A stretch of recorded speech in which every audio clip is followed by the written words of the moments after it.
నమస్తే. Welcome to our channel. కూటమి ప్రభుత్వం అధికారంలోకి వచ్చిన తర్వాత చాలా సైలెంట్ అయిపోయారు కొడాలి నాని. మరి ఎట్టకేలకు 18 నెలల తర్వాత గుడివాడలో ప్రత్యక్షమై కోటి సంతకాల సేకరణలో ఆయన పాల్గొని, "నా లక్ష్యం ఒకటే 2029లో జగన్మోహన్ రెడ్డిని ముఖ్యమంత్రి చేసే వరకు నేను పోరాడతాను, అహర్నిశలు పనిచేస్తాను" అంటూ ఆయన స్టేట్మెంట్స్ ఇస్తున్నారు. పరిస్థితి ఆ విధంగా ఉందా? అసలు వైసీపీ అధికారంలోకి వచ్చే ఛాన్స్ ఉందా? మళ్ళీ కొడాలి నాని రీ ఎంట్రీని ఏ విధంగా చూడాలి? తెలుసుకునే ప్రయత్నం చేద్దాం. దీన్ని విశ్లేషించడానికి మనతో పాటుగా ఉన్నారు సీనియర్ జర్నలిస్ట్ డివి శ్రీనివాస్ గారు. నమస్తే సార్. నమస్తే అమ్మా. సార్ గుట్కా మంత్రిగా, బూతుల నేతగా పేరున్నారు కొడాలి నాని. మరి ఈ 18 నెలలు సైలెంట్‌గా ఉండి రీ ఎంట్రీ వెనకాల వ్యూహం ఏదైనా ఉందంటారా? మరి 2029లో వైఎస్ జగన్మోహన్ రెడ్డిని ముఖ్యమంత్రి చేసే వరకు నేను పడుకోను అన్నట్టుగా ఆయన కామెంట్స్ చేశారు గుడివాడలో వచ్చి. మరి ఈ కోటి సంతకాల సేకరణ ఓ పక్క, కొడాలి నాని కామెంట్స్ ఓ పక్క, మరి వైసీపీలో చూస్తున్నాం సార్. బోరుగడ్డ అనిల్ రచ్చ కూడా ఏదో జరుగుతోంది. ఇవన్నీ ఓ పక్క అంటే నేతలకు మొన్నేదో వైఎస్ జగన్మోహన్ రెడ్డి ట్రీట్‌మెంట్ ఇచ్చారు, సీరియస్ అయ్యారు అనే కథనాలు కూడా వచ్చాయి. కట్ చేస్తే కొడాలి నాని గుడివాడలో ప్రత్యక్ష అవ్వడం. ఏంటంటారు? వైసీపీలో ఏమన్నా మార్పులు, చేర్పులు జరుగుతున్నాయా? ఇప్పుడు కొడాలి నాని ఎంట్రీని ఏ విధంగా చూడాలంటారు? అంటే కొడాలి నాని నిన్న తెర మీద సడన్ గా ప్రత్యక్షం అయ్యాడు. ఎందుకు ప్రత్యక్షం అయ్యాడు? ఇన్నాళ్ళు ఏమైపోయాడు? అతనన్న వ్యాఖ్యల పైన చర్చ. 2 ముఖ్య అంశాలు. ఒకటి, అమెరికా పర్యటనలో లోకేష్ బాబుని అడిగారు అందరూ. ఏమని? రెడ్ బుక్ అని మామూలుగా స్లోగన్స్. అప్పుడు ఆయన ఏమని కామెంట్ చేశాడు? రెడ్ బుక్ దాని పని అది చేసుకుపోతోంది. ఇప్పుడు ఆల్రెడీ చాలా వరకు పని చేసింది. ఇంకా కొద్దో గొప్పో పని ఉందనుకుంటా. అది కూడా దాని పని కంప్లీట్ చేస్తే దీని టైంలోనే కంప్లీట్ చేస్తదని చెప్పాడు. హ్మ్. వెంటనే ఇతను వచ్చాడా? ఈ మాటలు అన్నాడా? అంటే అమెరికాలో లోకేష్ రెడ్ బుక్ మళ్ళా ఇంకోసారి ప్రస్తావించాడని ఇతను స్క్రీన్ మీద కనపడ్డా? ఇంకో 6 నెలలు టైం అందుకు అడుగుతున్నాడా? ఇప్పుడు బైపాస్ సర్జరీ చేయించుకున్నాను, 6 నెలలు రెస్ట్ తీసుకున్నాను, ఇంకో 6 నెలలు ఇంకా రెస్ట్ తీసుకోవాలి, తర్వాత బాగా యాక్టివేట్ అవుతాను, ప్రజా ఆందోళనలో పాల్గొంటాను అనేది మాట్లాడాడు.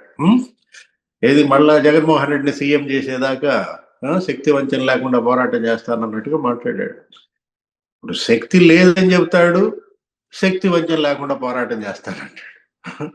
ఇప్పుడు శక్తి కూడగొట్టుకోవడానికి ఇంకా 6 నెలలు కావాలంటాడు. ఈ 6 నెలలు జగన్మోహన్ రెడ్డి పరిస్థితి ఏంటి? ఇప్పుడు అందుకే జగన్మోహన్ రెడ్డి కూడా సీరియస్ అయ్యాడు. వంశీని, నానిని వీళ్ళందరినీ పిలిపించుకున్న మొన్న, ఏంటి మీరు పని చేస్తారా, ప్రత్యామ్నాయం వెతుక్కోమంటారా, వేరే వాళ్ళకి ఇన్ఛార్జ్ ఇచ్చేయనా అనేది మరి అతను సీరియస్ అయ్యాడన్నారు.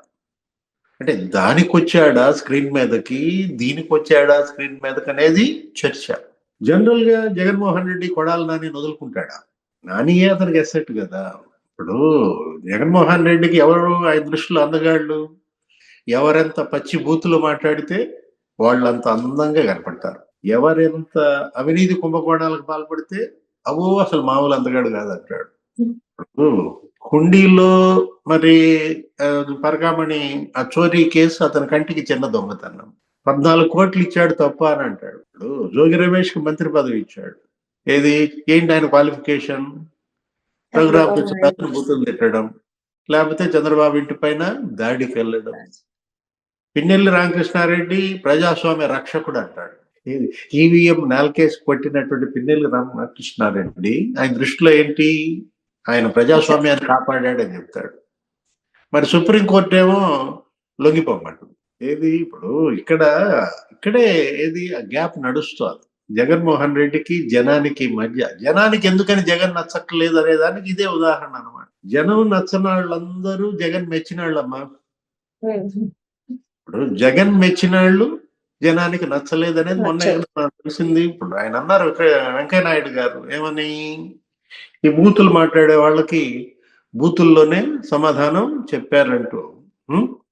పోలింగ్ బూతుల్లో సమాధానం, తిరుగులేని సమాధానం చెప్పారు వీళ్ళందరినీ కూడా. ఎన్నింటికి వెళ్ళిపోయాడు కొడాలి నాని బూత్ వదిలేసి? కౌంటింగ్ మిగిలిన గంటకి వెళ్ళిపోయాడా? ఆ రోజు ఏమని చెప్పాడు? నేను అసలు రాజకీయాల నుంచి వైదొలుగుతా, ఓడిపోతే ఎన్ని ఛాలెంజ్లు చేశాడు. ఇక్కడ ఇంకో ఆప్షన్ సార్. మీరు ఛాలెంజ్ అంటే గుర్తొచ్చింది. ఇప్పుడు రీ ఎంట్రీ ఇస్తాను 6 నెలల తర్వాత అంటే, తెలుగుదేశం తమ్ముళ్ళేమో చంద్రబాబు నాయుడు గారి బూట్లు తుడిచిన తర్వాతే నువ్వు రీ ఎంట్రీ ఇయ్యండి అన్నట్టుగా మాట్లాడుతున్నారంట. ఏంటి మరి సిద్ధంగా ఉన్నారంటారా కొడాలి నాని? అంటే ఇప్పుడు ఇప్పుడు దాని అర్థం అదే కదా. ఈ 6 నెలలు నన్ను వదిలేయండి అంటే ఏంటి? ఇప్పుడు ఒక 6 నెలలు దుడిచాను, ఇంకో 6 నెలలు దుడవాలి, అప్పుడు కానీ నన్ను వదిలేరు అనా? ఇప్పుడు ఇతను ఒక విషయం చెప్తాను ఏంటి, జగనన్న కాలనీ ఆ లేఅవుట్లు ఉంది కదా, దాన్ని మెరకేసే కాంట్రాక్టుల్లో దళిత యువకులను ఉద్దేశించి తన అన్న మాటలు. గుడివాడకు సంబంధించినటువంటి దళిత యువకులు 19 మంది అతని దగ్గరకు వచ్చి మొరపెట్టుకున్నారు. ఏమంటే మా అకౌంట్ లో డబ్బులు పడ్డాయి, మళ్ళా మరుసటి రోజే మీ కంపెనీల్లోకి అది వెళ్ళిపోయాయి, కానీ మాకు ఐటీ నోటీసులు వస్తున్నాయి. ఇప్పుడు అక్కడ మంద బెనర్జీ అని ఒకడు, మంద దివ్య అని అనేక మంది, ఒక 18 మంది, అందరూ ఎవరాళ్ళు ఎస్సీలు అనమాట. వాళ్ళేమో 1,35,000 పడ్డాయి. ఆ రామకృష్ణ సొసైటీలోకి వెళ్ళిపోయినాయి కొద్ది గంటల్లో. అదేదో ఫిష్ ఆక్వా ఫుడ్ కంపెనీ ఏదో ఉంది, దానిలోకి మళ్ళించేశారు. దివ్య అకౌంట్ లో నుంచి అలాగే జరిగాయి. ఇవాళ 1,35,000 పట్టడం, మరుసటి రోజుకి వెళ్ళిపోవటం. 1,35,000 పట్టడం, మరుసటి రోజుకి వెళ్ళిపోవటం. ఏంటి అసలు ఇట్లా లక్షలు లక్షలు కోట్లు కోట్లు మా అకౌంట్ లో పట్టడం ఏంటి, మీ కంపెనీల్లోకి వాటిని మళ్ళించుకోవడం ఏంటి, నోటీసులు మాకు రావడం ఏంటి అని అడిగితే ఇతను ఏమని చెప్పాడు? మీకు డెత్ సర్టిఫికేట్ ఇప్పించేస్తా అన్నాడు. అందుకు కాదు వాళ్ళకి గాలింది. ఇప్పుడు ఇవాళ డెత్ సర్టిఫికేట్ ఎవరికి ఇప్పించే పరిస్థితి వచ్చింది? అంటే కొడాలి నాని బైపాస్ సర్జరీ ఏదో బయటపడ్డాడు, అది వేరే విషయం. ఆయన మనం అనలేము డెత్ సర్టిఫికేట్ అనే మాట. అప్పుడు వైసీపీకే డెత్ సర్టిఫికేట్ ఇప్పించారు కదా. మీ పార్టీకే ఇవాళ ప్రజలు డెత్ సర్టిఫికేట్ ఎందుకు ఇప్పించారంటే ఇదే కారణం అన్నమాట. ఎంత ఇన్హ్యూమన్, ఎన్ని స్కాములు. గుడివాడలో 100 టిప్పర్లు కొన్నాడని ఈయన, ఇదే ఈ మట్టి తోలకానికి. అక్కడ ఉన్నటువంటి ఆ చెరువులన్నీ కూడా ఆక్రమించేసేసి, మట్టి తవ్వేసేసి, గందరగోళం చేసేసి, అదేగా వంశీ మీద ఆరోపణలు, అదే ఇతని మీద ఆరోపణలు. అదే ఆ మెరకేయటం అనేది ఒక పెద్ద స్కామ్ అన్నమాట. మట్టి మాఫియా, అక్కడ కబ్జాలు. ఎవరు అతను, ఎవరు అస్సాం మారిపోయాడు, నీకు గుర్తుందా? మెరుగుమాల ఖాళీ. ఎక్కడున్నాడా ఖాళీ? అతను కూడా వచ్చాడా నిన్న నాని పక్కన? అరే రే, ఏంటి అసలు క్యాసినోలు నడుపుతారా? అంటే పేకాట మాఫియా చేసి నడుపుతారు అక్కడ. గుడివాడ అనేది ఒకప్పుడు ఇటువంటి గొప్ప నియోజకవర్గం అమ్మా. అసలు ఆ పేరులోనే గుడి, టెంపుల్ వాడ అంటే ఏంటి, గుడివాడ. హేమాహేమీలు ప్రాతినిధ్యం వహించినటువంటి నియోజకవర్గం. సో ఎన్టీ రామారావు అక్కడ పుట్టాడు, అక్కడ పెరిగాడు. ఆయన అక్కినేని నాగేశ్వరరావు అక్కడ పుట్టాడు. ఎన్టీ రామారావు అక్కడ ఎమ్మెల్యేగా గెలిచినటువంటి నియోజకవర్గం.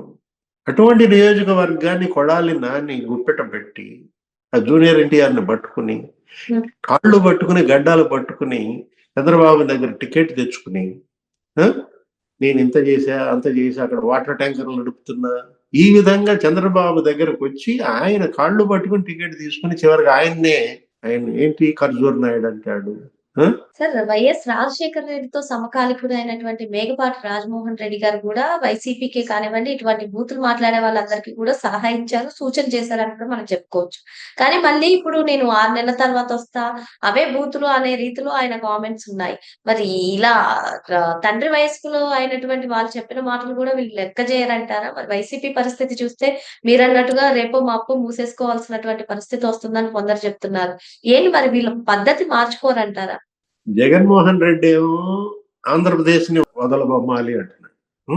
కొడాలి నాని ఏమో జగన్మోహన్ రెడ్డిని వదలబొమ్మాలి అంటున్నాడు. ఏది, జగన్ నేను వదిలే ప్రసక్తే లేదంటున్నాడు. అంటే కొడాలి నాని జగన్ పక్కన ఉన్నంత వరకు జగన్ కి భవిష్యత్తు లేదు. అక్కడే అర్థమైపోతుంది కదా. మనము ఇప్పుడు జోగి రమేష్, కొడాలి నాని, లేకపోతే పేర్ని నాని, వల్లంనేని వంశీ, పిన్నెల్లి బ్రదర్స్, అద్దేపల్లి బ్రదర్స్, లేకపోతే అతను ఎవరు, బోరగడ్డ అనిల్. నిన్న కూడా మాట్లాడాడుగా అనిల్, ఏదో ఛానల్ ఇంటర్వ్యూకి ఇస్తూ, జగన్మోహన్ రెడ్డి బెయిల్ మీద రావటానికి ఏ అడ్వకేట్ కౌన్సిల్ అయితే వాదించిందో అదే అడ్వకేట్ కౌన్సిల్ ఇతన్ని బెయిల్ కోసం వాదించిందంట. అంత గొప్పాడంట ఎవరు, జగన్మోహన్ రెడ్డి. జగన్మోహన్ రెడ్డికి అసలు నేను ప్రియ శిష్యుడిని అంటున్నాడు. మరి ఇట్లాంటి ప్రియ శిష్యులు కలిగిన జగన్మోహన్ రెడ్డిని మళ్ళా జనం గెలిపిస్తారా? అక్కడే అర్థమైపోవట్లా. ఇప్పుడు ఒకటి, ఇద్దరికేనంట ఆ న్యాయవాదులు బెయిల్ ఇప్పించింది. ఎవరికి? పిఎస్ఆర్ ఆంజనేయులకి, ఆంజనేయులు, బోరగడ్డ అనిల్. అంటే ఏంటి? బోరగడ్డ అనిల్, పిఎస్ఆర్ ఆంజనేయులు ఒకటేనా? ఇప్పుడు పిఎస్ఆర్ ఆంజనేయులు డీజీ కావాల్సినాడు. అవును సార్. అట్లాంటిది పిఎస్ఆర్ ఆంజనేయులు, బోరగడ్డ అనిల్, జగన్ కంత ఎంత ప్రియమైన శిష్యులో నీకు అర్థమవుతుందంటే 2 కళ్ళు అన్నమాట. ఇప్పుడు పిఎస్ఆర్ ఆంజనేయులు బాధపడాలా, గర్వపడాలా? ఆ? అనిల్, ఆంజనేయులు ఒకటే ఘాటన కట్టారంటే దట్ ఈస్ జగన్మోహన్ రెడ్డి. ఇప్పుడు ఒకటి ఇక్కడ ఏది? గుడివాడలో మళ్ళా నాని అడుగు పెట్టాడంటే తస్మాత్ జాగ్రత్త. ఏది? ఇవాళ బివేర్ ఆఫ్ డాగ్స్ కాదు, బివేర్ ఆఫ్ కొడాలి నాని, వంశీ, బోరగడ్డ, వర్ర రవీంద్రారెడ్డి అని చెప్పాలన్నమాట. మరో అంశంతో మళ్ళీ కలుద్దాం. Thank you sir.